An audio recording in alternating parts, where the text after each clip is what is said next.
Let's talk about living an integrated life. It's a concept Bill George brings out in his book True North. I use this tool, among others, when I work with the LeaderSync group. My organization is we coach and help develop leaders, leadership teams, and groups. And one of the sections in there is this idea of bringing all the components of your life together in a holistic, functioning way. George says, don't get this confused with balance. This is not a code word for balance. Balance, I believe, is a myth and a misnomer. But it is about focus and integration of the key areas like relationships, work life, personal growth as a leader, leadership challenges, skill development, etc.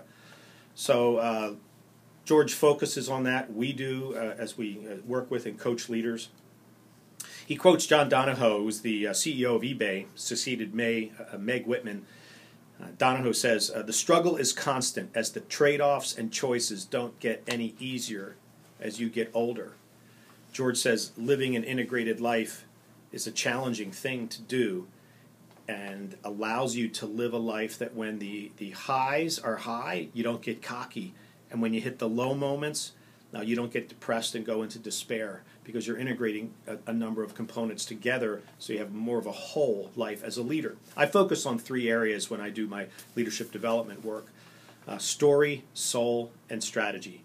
Story is mining things like your defining moments as a leader, your driving values, some of the primary strengths that you have that got you where you are. Let's mine those. Let's find out where they came from, how they work, how they contribute to your leadership growth. So we work a bit in story. Then we look at soul, which is code for inner life. It's not necessarily a religious word, though people of faith that I work with like to delve into that a little more. But it's the idea of what is my emotional health like? What's my relational capacity right now? What are the core practices I can engage in to help me create a solid core inner life so that character formation takes place in the present, in the now. Story, of course, about past. Soul is sort of like where am I now internally and how am I addressing my world?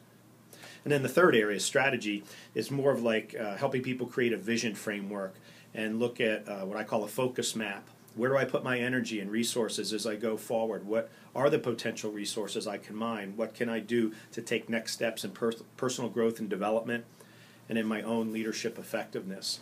So I look at story, soul, and strategy as my organization, LeaderSync group, work with leaders and teams.